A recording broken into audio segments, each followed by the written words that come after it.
Sarah had always been a light sleeper, but tonight, the sound wasn't just in her head, it was real. A soft scratching coming from under her bed.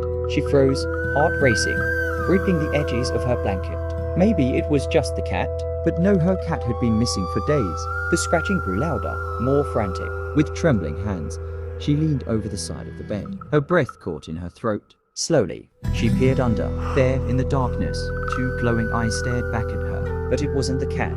It was something far worse. A gaunt, twisted figure, skin pale as death, smiled up at her with jagged teeth. It whispered, "I've been waiting for you." Before she could scream, a cold hand shot out, pulling her under the bed into the darkness, where no one ever heard from her again.